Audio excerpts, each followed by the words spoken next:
In the clip that you're about to see, Ma'am Bialik invokes her reputation as a scientist. She mentions that she is a scientist, and she then invites you to imagine that you can make a leap of inference from a generalization about how human sperm appears on a slide under a microscope in a laboratory, and a generalization about how our societies develop, how ethics and social norms operate within a given culture in a given period of time.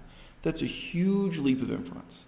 And what I draw your attention to here in advance, before I play the clip, is just that she makes this leap of inference with the assumption that men, the males of the human species, are engaged in sexual activity without an awareness that sex leads to pregnancy. Now, in the discipline of cultural anthropology, there are a few tribal societies on record where people really did not understand that having sex leads to babies. But in almost all of the societies we could be possibly talking about, whether tribal or living in massive cities, whether with advanced agricultural civilizations or even hunter-gatherer civilizations, in almost all cases, you're talking about a society where there is a fundamental awareness, even if crude, that having sex leads to pregnancy. And as soon as you have that awareness, on an individual level and on a cultural level, then the types of generalizations she's making here fundamentally do not make sense. It does not make sense for her to say that women would be careful in choosing a mate because they care about who's the father of their child, who they're going to spend 10 years with raising a baby, whereas men would not. Saying that men numerically have more sperm and women numerically have fewer eggs is even arithmetically irrelevant to the question of what are you doing with the next 10 years of your life. If men are aware that falling in love with a woman and having sex with her is going to lead to a 10-year commitment raising the child, or conversely, the shame and obloquy of, infanticide or child abandonment, that's going to powerfully motivate and shape human behavior. It's going to powerfully, influence the development of social and moral expectations, ultimately sexual behavior in society as we know it. Open relationships. That's what it's called when you're in a relationship, but then you have relationships with other people too. Like, not just sex, emotional relationships too, and sex. And everyone involved in this relationship knows about it. No lying, no secrets, just everything out in the open. Just open, hence the name, open relationships. I also get that monogamy is a cultural construct. We aren't biologically wired to be monogamous. People in open relationships are exchanging one cultural construct for another, that of equating male and female sexuality. But as a scientist, I'm here to ruin everybody's good time and to tell you that the assumption that male and female sexuality can be pretty much treated the same is in direct opposition to our biology. It's not more culturally relevant. It goes against millions of years of evolution. Now, before you roll your eyes at me, cut it out. I'm talking to you. Stop rolling your eyes. I see you. Okay, let's review. The male body produces billions of sperm every day. Did someone fact check that? I think that's... Can you? The male body produces millions of sperm every day. A woman produces 1 egg per month. For all of evolution, women have carefully selected a mate, and their hormones and physiology favor careful selection. Men don't need to be as selective because they are constantly able to have sex, biologically, not just colloquially. So in the intro, I invited you to be skeptical about the claims Mayim was making here. I'm now going to leap right into an example from my own field work, my own experience studying and living in various cultures in the field in northern Laos and southwest Yunnan, China. There are 2 different cultures there that live adjacent to each other. They live in the same climate, and in many ways they have the same kind of material culture in terms of how they survive in relation to the jungle and farming and how they make clothes out of cloth. In many, many ways they're similar. Indeed, I think tourists who show up and interact with these 2 tribal groups I'm going to describe to you, they're not even aware that they're 2 different ethnic groups speaking 2 different languages, but they are. They have different languages, they have different customs, they have different religions, animist religions they've generated themselves, and they also have profoundly different assumptions about human sexuality and how marriage works. One of these 2 tribes I'm going to talk about are called the Akha. So if you search my name plus Akha, you're going to find some really interesting articles that reflect the research I did in this group. But I also met them. I mean, they were around when I was living in that part of the world. I knew them face to face to some limited extent. I could speak Laotian. I could not speak the Akha language. Be that as it may, the Akha became a little bit famous and infamous because when I was there in Laos, they were still carrying on a traditional custom that ultimately does reflect a biological reality. Their custom was that young women would have several years of freedom to date and sleep with many different men. In theory, the young women could sleep with every young man in the tribe before selecting her husband, and then they get married and settle down and be monogamous. Now, I remember pointing out, this is not so different from the assumptions about dating and marriage that exist right now in Paris, France. In France, most people who are not Christian fundamentalists, they will expect a young woman to have a limited number of years of sexual freedom in which she could date and sleep with some number of men, and then she's supposed to choose one, commit, and be monogamous. However, biologically, in Paris, France, that's based on the assumption that the young woman is going to use the birth control pill or use condoms or otherwise avoid pregnancy until she selects the man she's going to commit to. Historically, this assumption in Akha society, in this tribal society in Southeast Asia, was entirely the result of poor nutrition. Poor hygiene is also a problem, but poor nutrition delayed the completion of puberty, delayed women becoming truly fertile for many, many years. So this is observed in different societies around the world. Depending on the diet you have, the age at which women can actually conceive a child, it gets later and later, the worse and worse your nutrition is. So from their perspective, a young woman at 16 would have several years in which she could date men and have sexual relationships, but during which time there was almost zero possibility of her getting pregnant, and that shaped the development of that whole culture. There's another big assumption there that I would say people in Paris, France, basically have in common with this tribal group in Southeast Asia.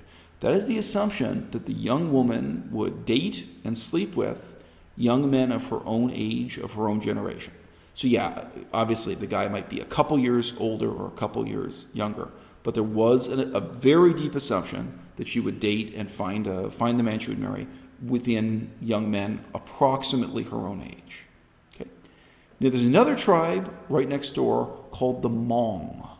Hmong is spelled with an H, so some people pronounce it Hmong, but they just pronounce it Hmong. The Hmong, still to this day, this is a challenge, and the legal authorities often get involved. They have a totally different assumption that much older men will pursue, court, and marry teenage girls. That teenage girls become the targets of affection, seduction, and even abduction by older men. Now, for modern society in Laos, modern society in Thailand, in a sense, it's almost easier to cope with this clash of cultures, ancient and modern, when it ends up in court, when the young woman is flabbergasted, or when she rejects the marriage, when she takes the older man to court and says, no, this is bad and it's wrong. It's much more difficult to deal with when the young woman really has accepted these cultural values. To give an example that I know from a hospital in Laos, I had a friend who was working at a hospital, and she was really shocked that there was this teenage girl, and her husband looked like he was 90 years old. So probably the guy was actually in his 70s, but this was a teenage girl with a husband. She said this guy, he really looked incredibly old. But anyway, let's say it's a guy in his 70s with a teenager. And so this is from this tribal subculture, the Hmong, who had come down into the city. These are people living in the far north in relatively tribal conditions. Those people still have that intact culture, traditional culture. And they'd come down to the city because they needed to do something at the hospital. And when they're at the hospital employees are really kind of shocked by this. But the young woman in this case, she was kind of proud of herself. She had taken on these cultural attitudes where she felt like she was the prettiest girl in her village, and that this, attention from this older man, it raised her status, that he was some kind of, it meant that she was a prize and that he was also some kind of high status man within the tribe, whatever the situation was. She was kind of chuffed with her success in this situation. Anyway, I think, as I recall, some people at the hospital asked, "Will you be allowed to marry another man after he dies of old age?" Kudos for asking. But yeah, so those were two tribes living right next to each other that developed completely different ethical systems and completely different assumptions in dealing with partner preference, partner selection, ultimately monogamy, and the raising of children. Now, the problems that emerged in the 21st century were that the Akha, so that's the first group I described, the Akha, who had a culture of teenage girls and young women having a lot of sexual freedom up to a certain age, they were getting involved in prostitution. And that was just partly because outsiders would come into the village and they would, so to speak, exploit this culture, and they would bring in tourists and outsiders. I could say more about this. Sometimes they were, for example, men who were building a highway nearby, because this is like literally the first highway going through the jungle. That was what was going on at that time. The jungle itself was being cut down very rapidly. But so there'd be Chinese employees building this highway, and some kind of pimp would bring these guys into a village and say, "Hey, we can set this up, we can make this arrangement where you get to sleep with these much younger women." So that was the cultural problem there, and the case I wrote an article about had to do with humanitarian workers, people who were part of a humanitarian relief project who were coming in and sleeping with these young women, so on and so forth. Right, and the other problem is nutrition and hygiene had improved, right? This is the 21st century. So all of a sudden, people are eating better food. They're not as nutrient deficient. The young women are, having their first menstruation at younger and younger ages. Something that happens throughout urban scientific civilization, right? So also the young women are now getting pregnant.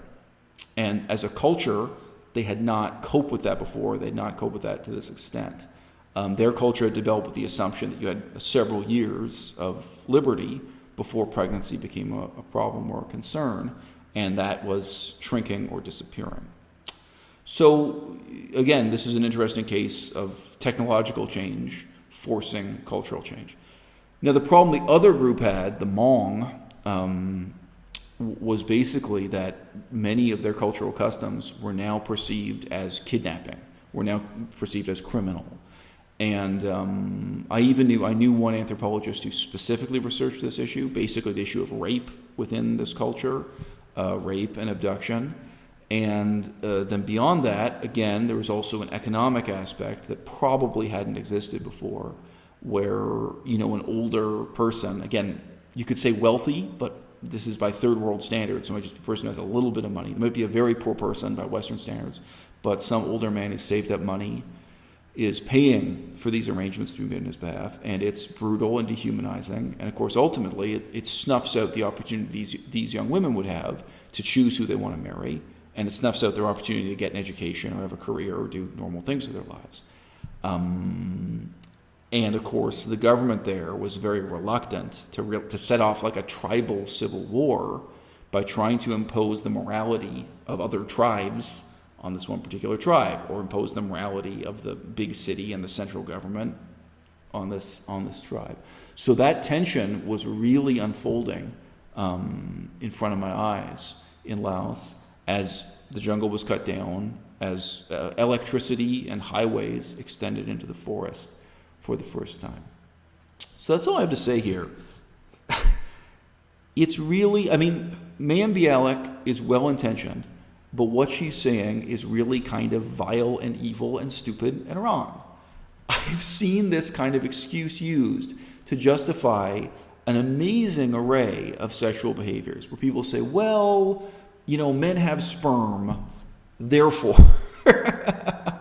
If you're not talking about a severely mentally disabled man, if you're talking about a man who's capable of understanding that sleeping with someone just once can entail a 10-year commitment or a 20-year commitment to raising a child, then ultimately you're having to look at questions of how society develops, coping with that awareness of responsibility.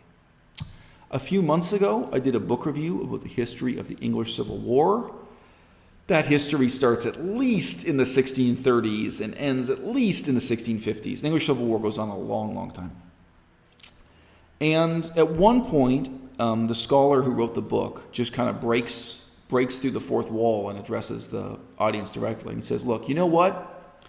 I've been reading all these historical documents, all these primary source documents, all these records, and there's torture and violence and a lot of robbery, huge amounts of piracy and looting and this kind of stuff. But nowhere is there an indication in this history of rape. Even though nudity was sometimes used to humiliate people in the Civil War, like people were made to march through the street naked or something as a kind of punishment. He comments that in this culture, people, it's not just that they were Christian. They obviously were deeply, deeply committed to the idea that sex equals pregnancy, pregnancy equals a commitment to raise a child. So in the context of this unbelievably brutal Civil War, people are murdering each other and robbing each other, and terrible things are happening. But the idea of enemies raping each other doesn't exist yet because of this profound awareness of the responsibility that sexual intercourse entails. So look, guys, the question that Mayim Bialik is leaving unasked, and that this video at least is leaving unanswered, is how do we now cope? How do we now adapt and develop a new culture when in some ways anything is possible, anything is permissible, but there's no outside force that will compel us to take responsibility, when the sense of responsibility now more than ever has to come from within.